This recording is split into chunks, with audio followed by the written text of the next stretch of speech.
একদিন টুনির ছানা গুগলি বাড়ি ফিরতে ফিরতে পথ হারিয়ে ফেলে। আর পথ হারিয়ে সে জঙ্গলের মধ্যে ঢুকে যায়।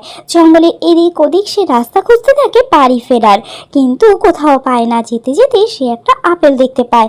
আর আপেলটা দেখে সে মনে মনে খুব লোভ হয়, কারণ তার প্রচণ্ড খিদে পেয়েছে এতক্ষণ ধরে, কারণ অনেকটা রাত হয়ে যাচ্ছিল। কিন্তু সে মনে পড়ে তার মা তাকে বলেছিল কোনো জিনিস রাস্তা থেকে কুড়িয়ে না খেতে, রাস্তার কোনো জিনিস যেন সে হাত না দেয়, অনেক বিপদ হতে পারে।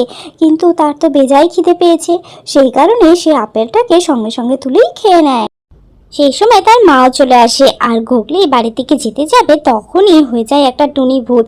আর সেটা তার মা দেখে সেখান থেকে পালিয়ে যায়। পরের দিন সকালবেলা তার মা চলে আসে এক সাধু বাবার কাছে, আর সাধু বাবাকে তখন সমস্ত ঘটনাটা খুলে বলে।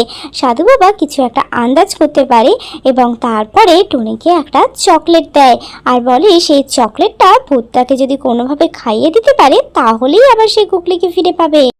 টুনি তার ছানা গুগলিকে বাঁচানোর জন্য নিজে প্রাণ হাতে নিয়ে সেই জঙ্গলের মধ্যে আবার চলে আসে। আর এসে টুনি ভূতকে বলে, তোমার জন্য একটা চকলেট এনেছি, তুমি খাবে? আর চকলেটের লোভে টুনি ভূত সঙ্গে সঙ্গে চকলেটটা খেয়ে নেয়। আর তারপরেই সে চলে আসে আবার গুগলির রূপে। এতে টুনি আর গুগলি দুজনেই খুব খুশি হয়ে যায়।